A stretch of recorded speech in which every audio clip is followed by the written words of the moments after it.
Founded in Cocoa, Florida in 1991, Cooltex CNC Industries Incorporated. The very first models were shipped with a fluted barrel and had an opening in the slide over the top of the rim of the cartridge when it was in battery. The polymer frame was slightly slick and hard. When you would tap on it with your fingernail, it would click. It is typical for this style of grip to have a noticeable droop toward the front, resulting in a small gap between the slide and the frame under the muzzle. The first revision was the addition of a piece of metal added to the slide to cover the top of the cartridge rim when it was in battery. Although the cutout was still evident in the polymer slide cover, the part with the rear sights molded in. The second revision was to replace the fluted barrel with the new tapered barrel. The new barrel has an upgraded twist rate in the rifling. The slide was also upgraded with even more metal around the cartridge rim, but the cutout in the slide cover was still there. The third revision included a slide with .22 WMR stamped at the chamber opening, the addition of set screws on the adjustable front sight, and even more metal around the rim of the cartridge. The slide cover no longer has the opening over the chamber, and the polymer frame is made of a softer and more textured material. There is no droop in the frame, and it has remained so for about 5 months. There is also a new white opaque buffer. The PMR-30 is a full-size semi-automatic pistol being manufactured by Cooltex and was made available in 2011. It has a single-action trigger pull of 3.5 to 5 lbf, 16 to 22 N, and a manual safety device.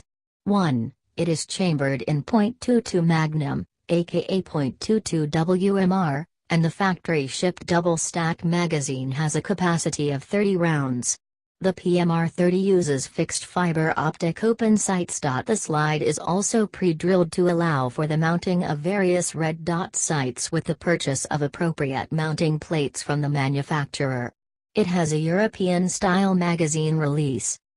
Much polymer is used in the firearm to save on weight and cost, with a steel slide and barrel and aluminum internal grip frame.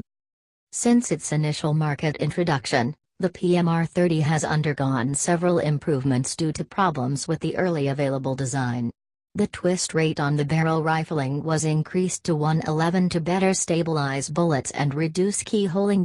A stronger, lightly textured polymer is now used for the frame. This eliminates drooping of the frame that created a large gap previously seen between the front of the frame and the barrel. This also gives the frame a less shiny appearance, and a less slick feel in the hand.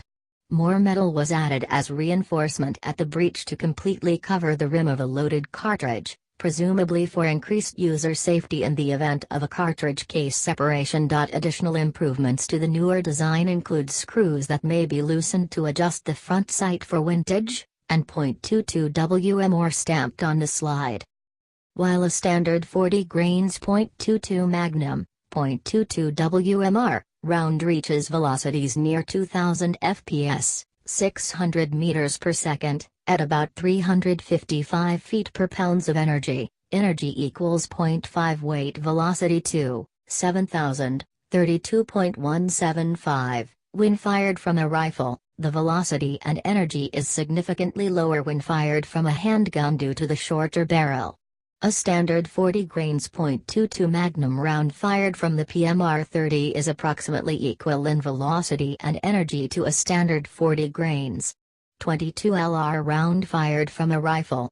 At 1,200 feet/s, 370 meters per second, this is 127 feet per pounds of energy. Lighter bullets and various .22 Magnum ammunition with faster burning powder specifically manufactured for use in handguns can be expected to reach higher velocities and greater energies. Short recoil, the barrel and bolt or slide travel rearward locked together for a short distance, usually about 3/8 of an inch, before unlocking to allow the slide to continue to the rear. Long recoil, the barrel and slide travel rearward locked together for at least the length of the cartridge before unlocking to allow the barrel to return forward followed by the slide.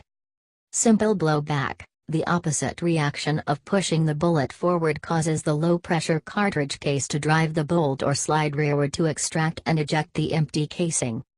Delayed blowback. The bolt or slide remains mechanically locked for a very short time until unlocked, to allow the breech to be opened. Blowback pressure to assist in moving components rearward.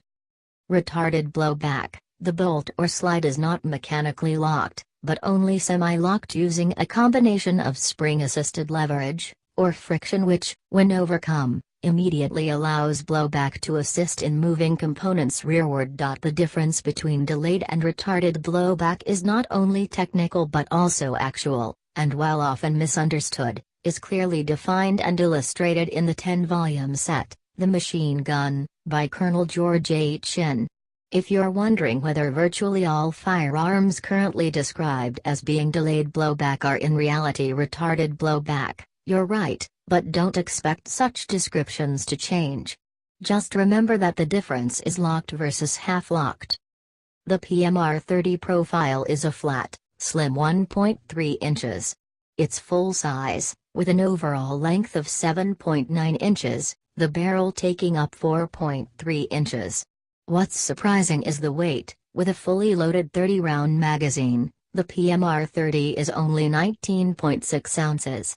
Like the carbine equivalent, the CMR-30, it's ideal for stuffing into a bug-out bag and a host of other uses where dependability and portability count.